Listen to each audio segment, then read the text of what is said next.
So I'm on a little bit of a drive here, and I just figured I would update everybody. I'm approaching 1 year ownership with the car.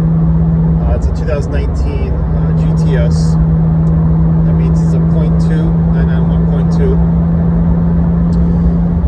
I picked it up right at the start of when COVID really hit America. The dealership that I worked with was really good to work with. This was my first Porsche that I have purchased. I've had many BMWs in the past, all sorts of models, but a Porsche is something I've always wanted for a long time, so it was a big treat and a big accomplishment for myself because I held out for a while before I purchased this car. I had driven 997 before and 991.1. I had rented one, so I definitely knew I wanted a 991. I'm the type that likes newer models with more features. I mean, generally speaking, when it comes to cars, I like them optioned out really, really well. That is something that's important to me. And this model, I had been searching for a little bit. I definitely wanted a CPO, and I definitely wanted an option really well. As far as transmission goes, everybody asks me, but didn't you want a manual? Not necessarily. I was open to either transmission, but certain things needed to be on the spec list. This was a high spec model. It was, I think, 157K. I had gotten it for a really good price with really low mileage. I had gotten it with about 6,800 miles, and now I have about 13,800 miles. So I've had it for almost a year, and I try to drive it as much as I can without going overboard. Obviously, the winter was sort of a bust. But if you guys follow my Instagram, I'll have this posted on YouTube as well. You'll see, I'm really active in the community. I try to do as much motorsports, track days. I used to do the autocrosses, but I also like to get involved with my car and modify it, and I try to do as much work as possible. I mean, the only things that I haven't done on the car were the alignment and, any warranty work that would need to get done. Obviously, I would have the dealer handle it. Otherwise, I do everything myself. Before I get into that, I'll talk about the options that I have on the vehicle. Like I said, I almost had everything. The only things I really didn't care for was the sound system. I wouldn't have spec'd that out. The Burmeister, whatever it's called, sound system. But to my surprise, it sounds really, really good. It's super loud, but it's extremely crisp, and the quality is really, really good. So I actually really like the sound system. It's got the front axle lift, which I thought it would be important, but the nose on the GTS doesn't stick out like the GT3, and I really don't think it's super important to have that. Even lowered, I don't really find myself using it too much, but it is a good option, and I do appreciate the fact that I can use it when I think I need to use it, but overall, I really haven't had any problems. My driveway is a little bit of an incline, but no real problems going in at an angle. You just have to be cautious. It's got the rear wheel steering. I love that option. I mean, the turn-in, the K-turns, I mean, tight parking lots. I mean, the car is awesome.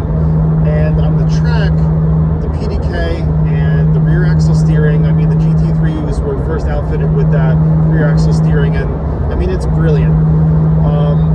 When it comes to PDK, I try to drive manual to be more engaging on spirited cruises or just running errands, but at the track, 100% automatic mode in Sport Plus. I mean, it is so good in Sport Plus mode. The transmission is very intuitive, and I don't have any gripes with the PDK.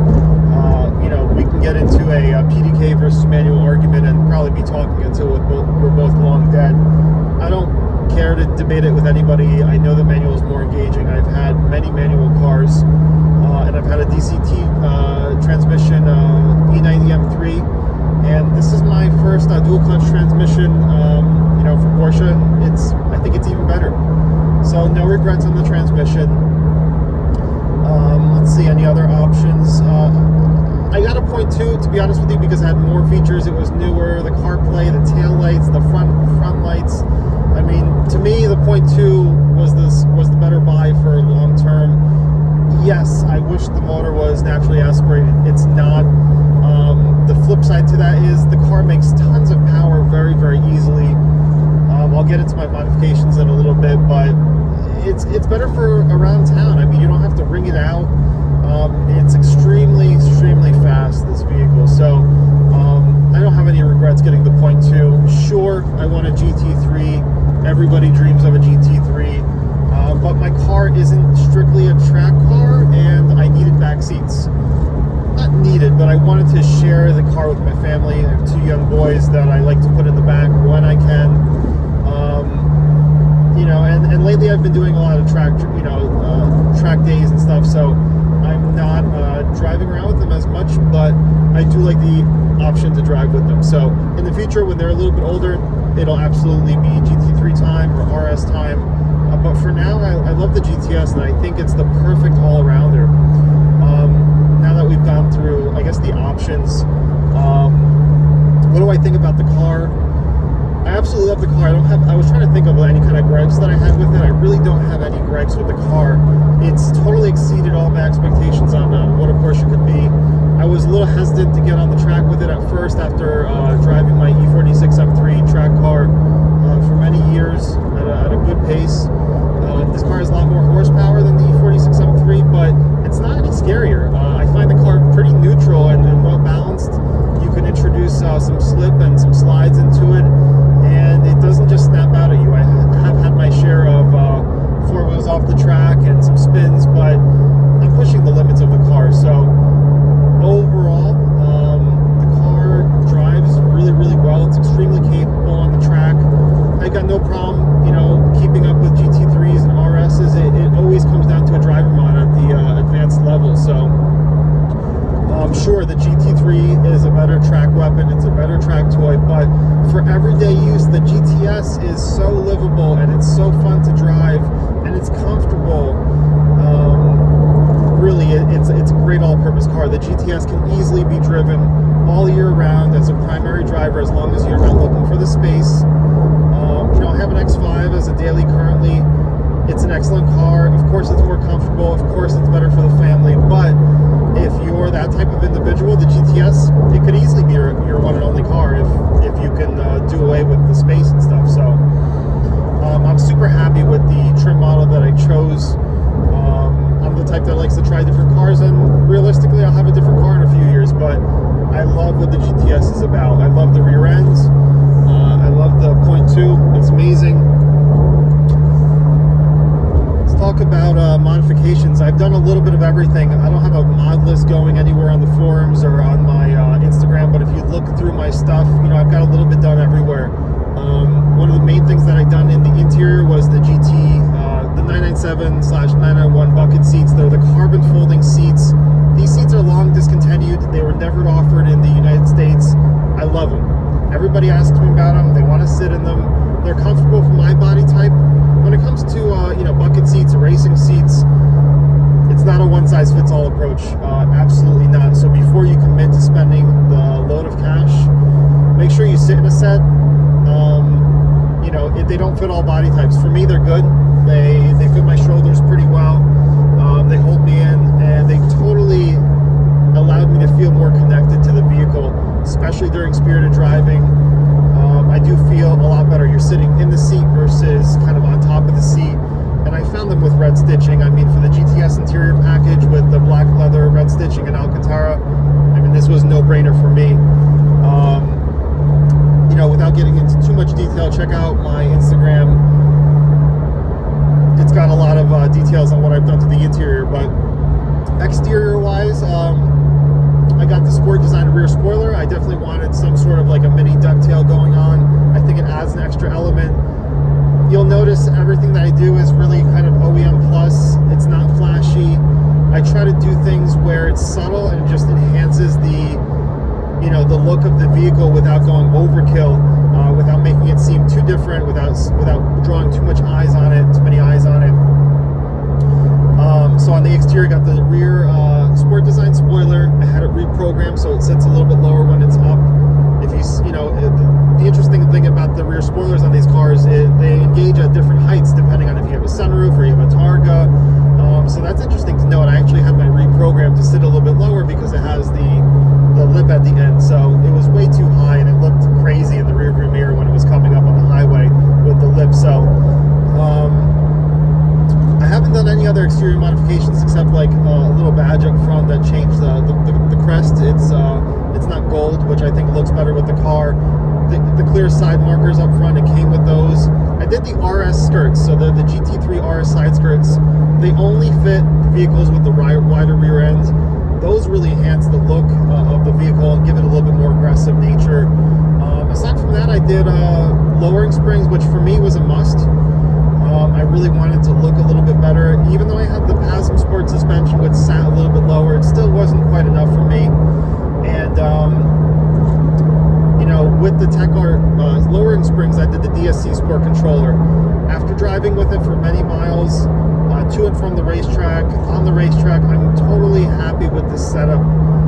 It's very daily driver friendly. The suspension is compliant. It's not, you know, it's not bouncing around. You're not driving around like that, like an old Honda Civic with cut springs, you know. So I think it really retains the factory dynamic of the suspension, and some people have even driven in my car and said it was better than stock. So, you know, I've done a lot of different things. It's hard to keep up with all the little changes, but that makes me very happy. I mean, on the flip side, if I do a different suspension, it's going to be a hardcore track setup. It's going to be a big money setup, different suspension arms, all the little bits to increase, you know, the performance of the vehicle suspension-wise. But I'm still working. You know, I mean, I'm an advanced driver on the track. I'm still working just to squeeze out what I can out of this setup. I don't think it's necessary to jump in to the big money setup just yet, because the car is super capable and I still want it to be friendly on the street.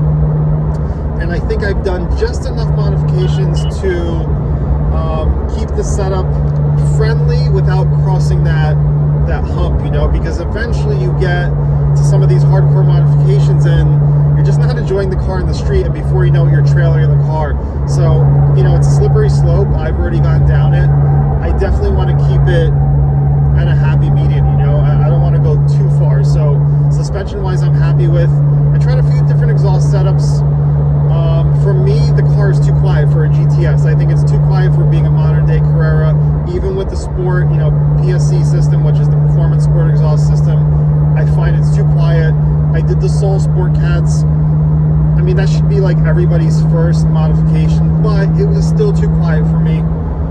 I jumped up to the Klein exhaust manifolds, which are the headers, and shortly after I scored a deal on the full Klein catless muffler setup. So I'm happiest with this setup. It's raw, it's unfiltered, it's not completely obnoxious, but it really awakens the car and it sounds incredible. I mean, I want to say it's as close as it's going to get to like a, because the headers are equal length headers.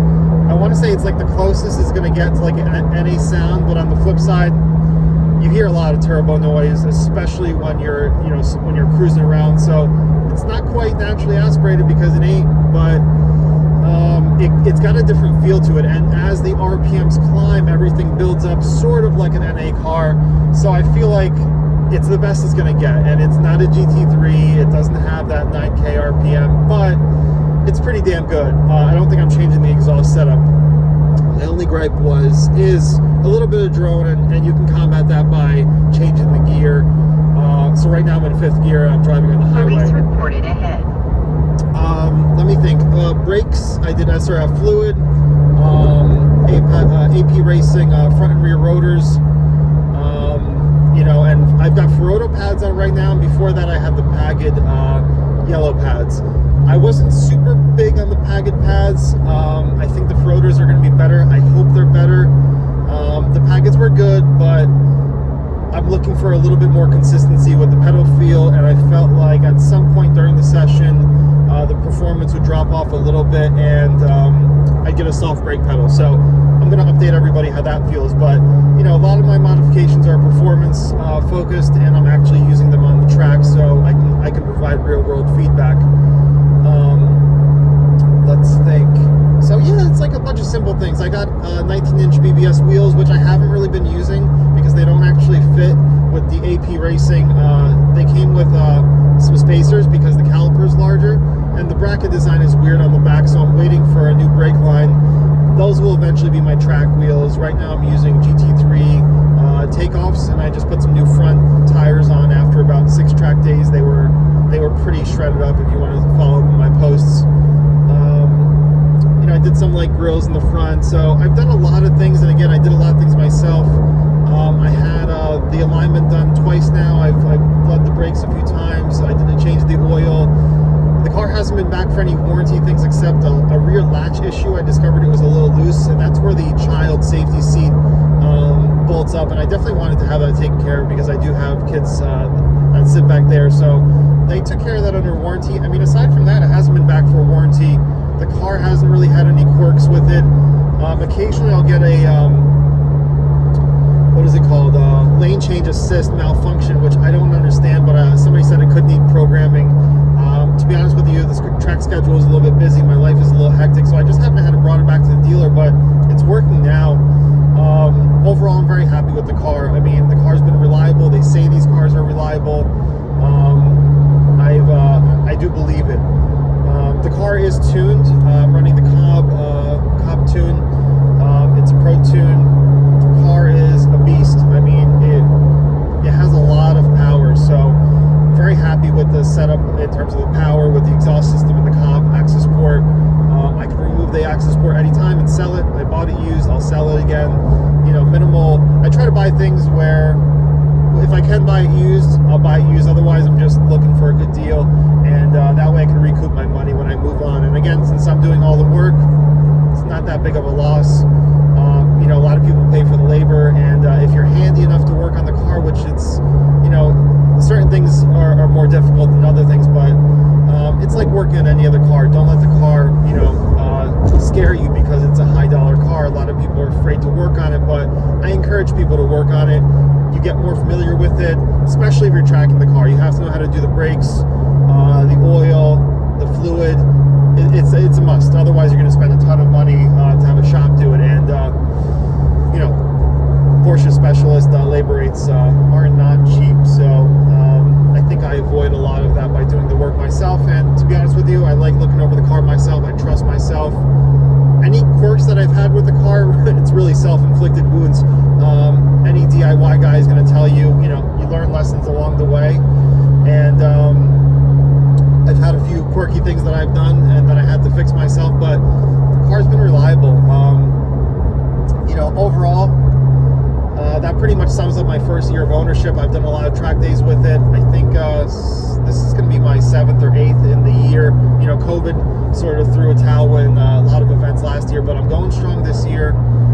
It's extremely capable at the track, like I mentioned. Very happy with everything, really. I'm a little curious to see if the car is going to overheat during really, maybe extended sessions and in the summer heat, but it did not last summer. I went in July, and it was totally fine. So I'm prepared to make some changes if I need to. But overall, my GTS ownership has been phenomenal.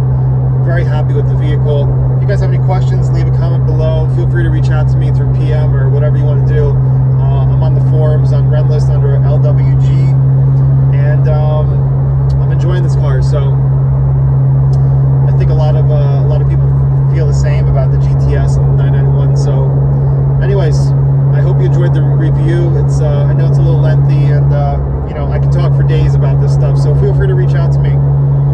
But subscribe to the channel. Follow me on Instagram. It's really just purely about the car, and I'm happy to discuss it with anybody. Thanks, guys. Take care.